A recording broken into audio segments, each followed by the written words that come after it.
نحمده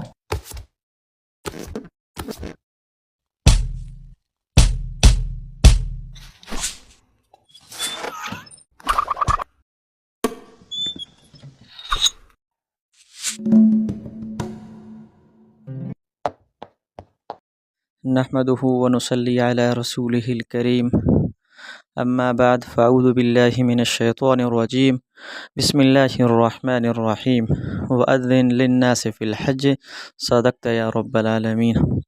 محترم دوستو، جیسا کہ آپ لوگوں کو پتہ ہے حج آنے والی ہے، تو اس وجہ سے ہم نے یہ سوچا کہ لوگوں کو حج کے مسائل بتاتے چلیں۔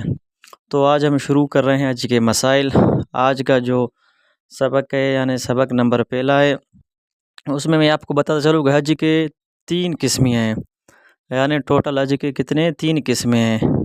حج ارکان اسلام میں سے اہم رکن ہے، لہذا شرائط اور آداب سیکھ کر ادا کیجیے۔ یعنی یہ اسلام کا یہ ایک اہم رکن ہے۔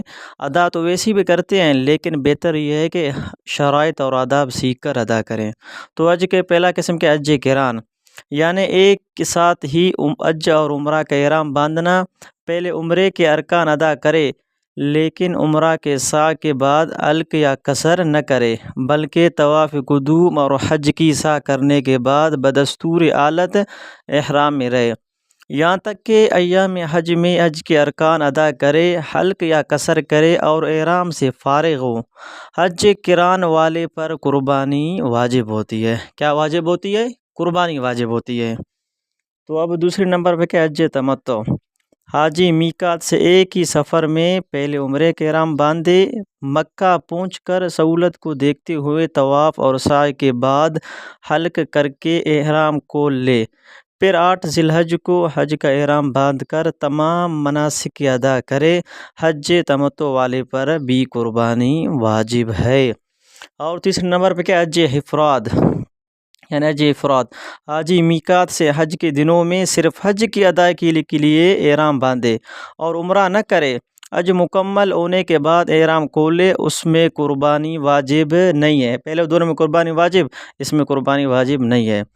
مسئلہ یہ ہے کہ حج قران اور حج تمتع کرنے والے پر قربانی واجب ہونے کا مطلب یہ ہے کہ یہ بطور شکر حج کی قربانی ہے۔ اگر تمتع اور قران کرنے والا صاحب حیثیت ہو اور قربانی عید الاضحیٰ کے ایام میں کوئی عذر شرعی مانع نہ ہو تو اس پر عید الاضحیٰ کی قربانی اس کے علاوہ واجب ہوگی۔ تو آج کی ایپیسوڈ پہلا تھا، یعنی لیکچر نمبر پہلا تھا، تو آپ لوگ سمجھ گئے کہ حج کے ٹوٹل کتنے قسمیں ہیں؟ 3 قسمیں، حج قران، حج تمتع، حج افراد۔ تو میں نے آپ لوگوں کو اس کا تعریف بھی بتایا۔ انشاءاللہ کل ملتے ہیں دوسرے ایپیسوڈ کے ساتھ۔